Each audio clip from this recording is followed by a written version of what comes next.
Dexter didn't bury Debra. He didn't honor her. He erased her.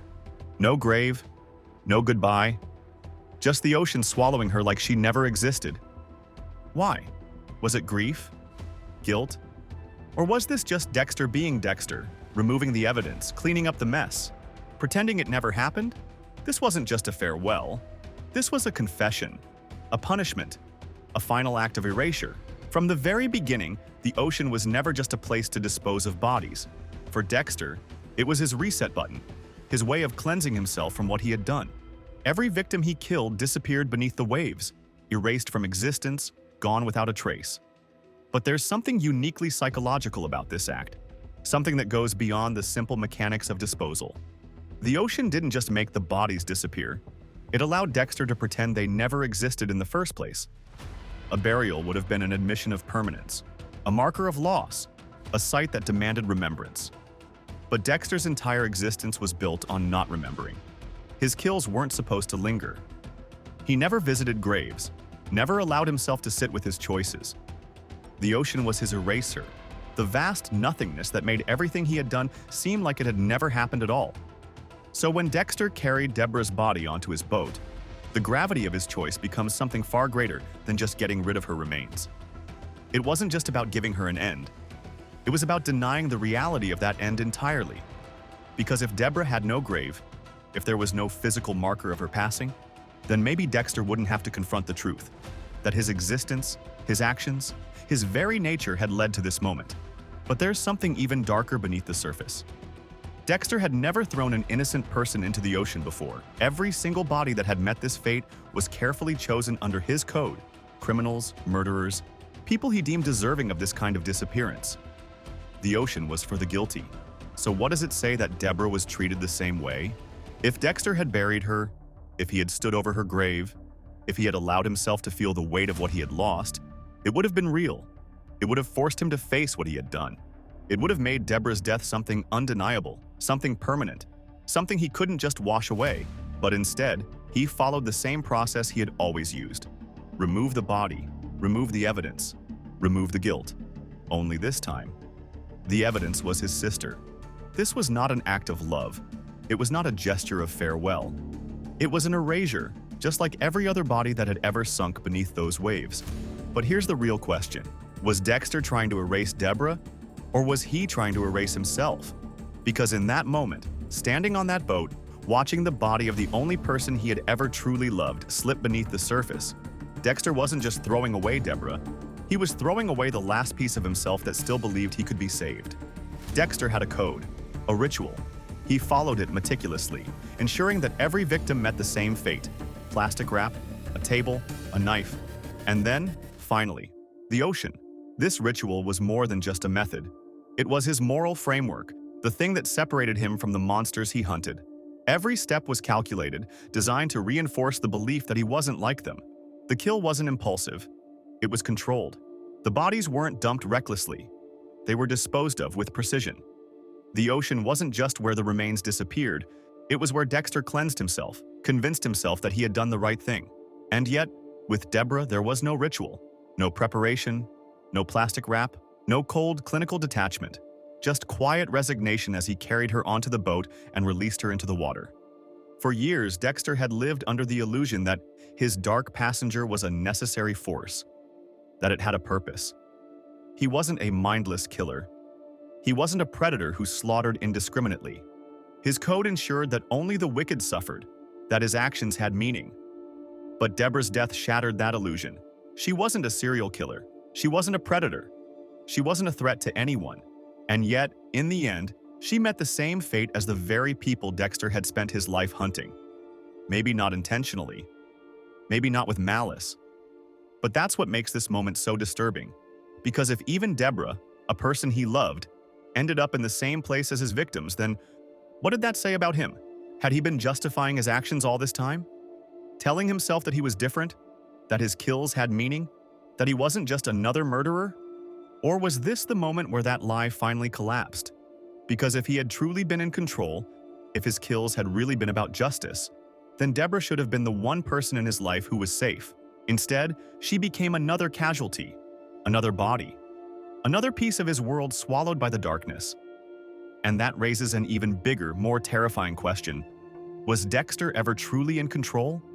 Or had his dark passenger been running the show all along, manipulating him into believing he had rules, when in reality, he had just been making excuses? Because if Debra, an innocent, could end up in the ocean, then maybe Dexter's greatest fear had already come true. Maybe he wasn't different from the monsters he hunted. Maybe he had been one of them all along. Dexter didn't pull the trigger. He didn't put the bullet in her stomach. But her death was still his fault. That's the part that's hardest to ignore. The truth that lingers beneath every choice he made. Oliver Saxon may have been the one who fired the shot, but Debra's fate was sealed long before that moment. She died because of Dexter. Not in a way that fits his usual pattern, not as a name on one of his blood slides, but because he let Saxon live. Dexter, the man who prided himself on eliminating threats before they could hurt anyone else, chose to break his code when it mattered most. He had dozens of opportunities to kill Saxon, moments where his instincts should have taken over, where his usual precision should have led him to do what he always did, remove the danger before it spread. But for once, Dexter hesitated. He let Saxon slip through his fingers, maybe because he was trying to be someone else, trying to build a different life where he could walk away from killing.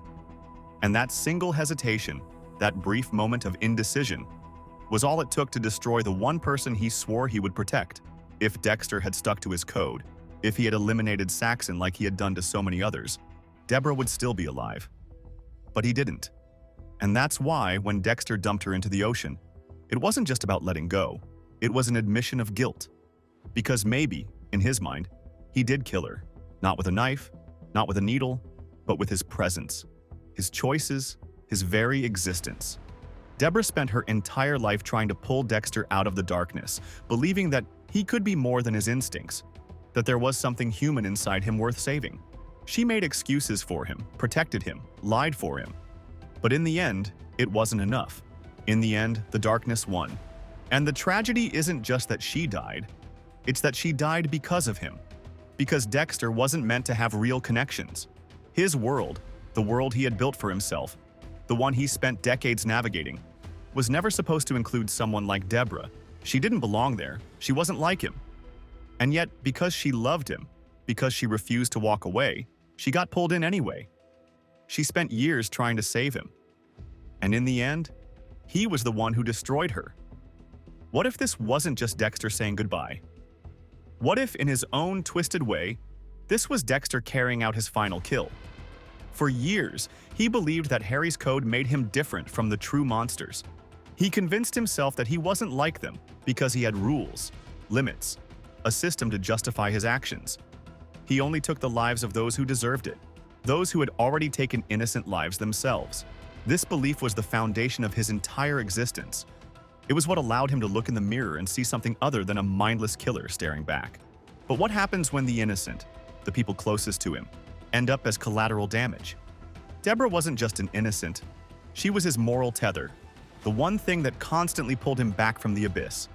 She challenged him, questioned him, loved him despite what he was. She saw the best in him, even when he couldn't see it in himself. But in the end, none of that mattered. Despite all her efforts, despite all her sacrifices, she ended up in the same place as the murderers he had hunted.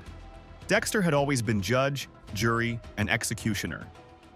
He decided who lived and who died, who was beyond redemption, and who deserved to be erased from existence. He carried out his executions with precision, following a ritual that reinforced his belief that he was in control. But when he released Debra's body into the ocean, it was almost as if he was passing judgment on himself. She had no grave, no resting place, no closure, just like his victims. And that forces us to ask a chilling question. Did Dexter subconsciously believe that she deserved to disappear? Maybe not because of anything she had done, but because of what she represented. Debra was proof that Dexter could never truly separate his two worlds. He had spent years believing he could live a double life, that he could be both the monster and the man, both the hunter and the brother. But Debra's death was a brutal, undeniable reminder that this was a lie. She died because of him, not because of his code, not because of his instincts, but because of his very existence. And maybe that was too much for him to bear. Maybe dumping her in the ocean wasn't just about saying goodbye.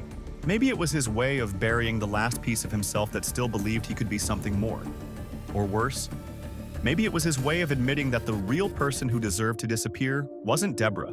It was him. After dumping Debra, Dexter doesn't just leave.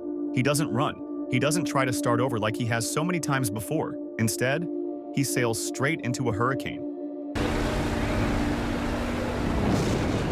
It's the most reckless decision he has ever made.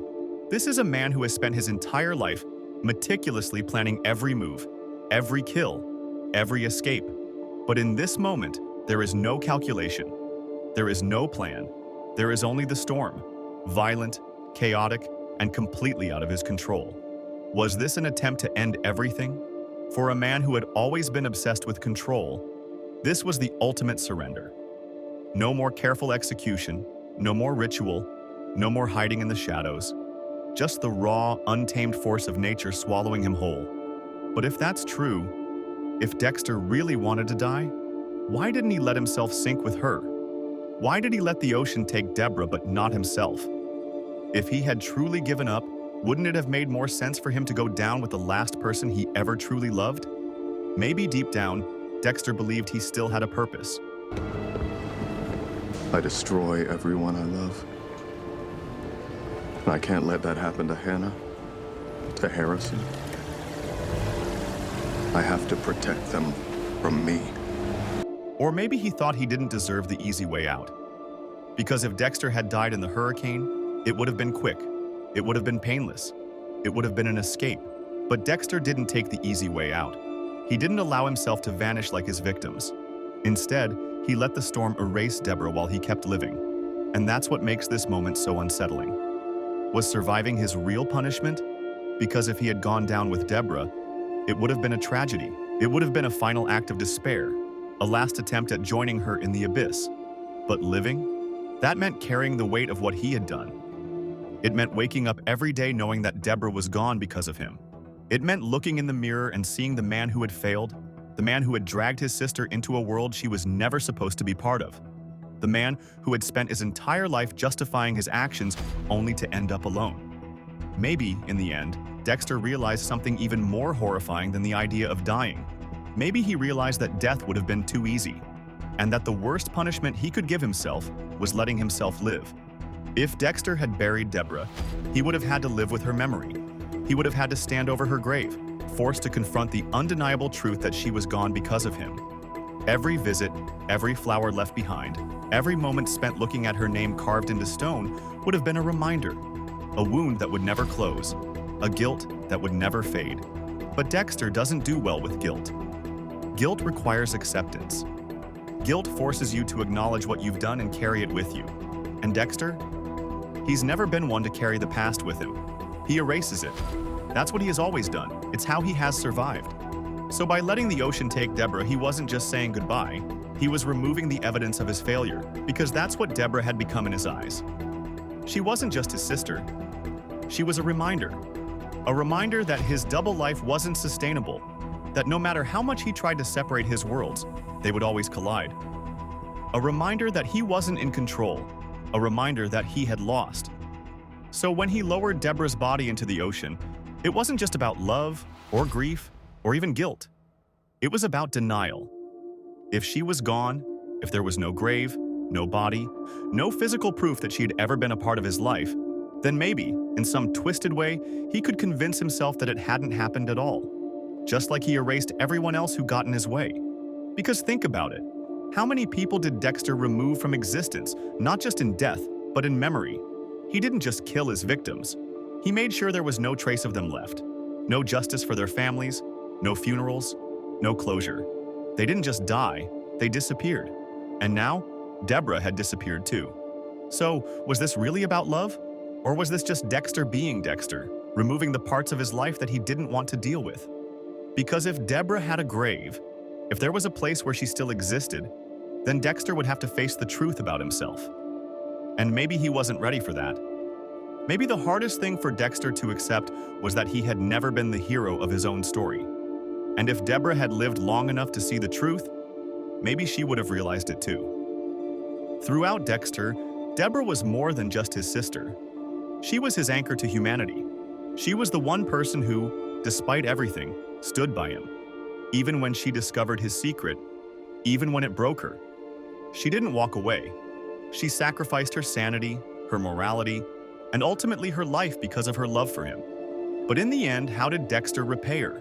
By treating her like just another problem to be erased? Think about it. Debra spent her entire life protecting Dexter, covering for him, defending him, making excuses for him. She even killed for him. And in return, he gave her the same fate as the monsters he hunted. He didn't give her a grave. He didn't let her rest. He dumped her into the ocean, the very same ocean where he discarded murderers, rapists, and psychopaths. Was this Dexter's final, unforgivable betrayal? Because if there was ever a moment when Dexter could have proven that Debra was different, it was this one. If he had buried her, mourned her properly, given her the dignity she deserved, it would have been a final act of love, an acknowledgement that she mattered to him, that she was more than just another name on his list of collateral damage. But he didn't do that. Instead, he did what he always does. He removed the evidence, erased the guilt, made sure that he never had to face what he had done. So was this really grief? Or was this Dexter betraying the last person who ever truly loved him? Because in the end, Debra was the one person who saw Dexter for who he really was, and still stayed. And for that, she paid the ultimate price. In the end, Dexter didn't dump Debra because he didn't care. He did it because he couldn't handle what her death said about him. This wasn't closure. This was erasure. The ocean wasn't a tribute. It was a way to pretend she had never existed. To convince himself that if he couldn't see her, he didn't have to feel her loss. But here's the real tragedy. No matter how deep he sank her body, she never truly left him. He could erase the evidence. He could remove the body, but he could never escape what he had done. So what do you think? Was this an act of love? A confession of guilt? Or was it just another way for Dexter to do what he does best? Pretend that he can bury his past? Let me know your thoughts in the comments. And while you're at it, what other dark mysteries from Dexter's world do you want to see explored next? Which unanswered questions or shocking moments deserve a deeper dive? Drop your suggestions below, and if you want more deep dives into Dexter, make sure to subscribe. Because trust me, we're just getting started.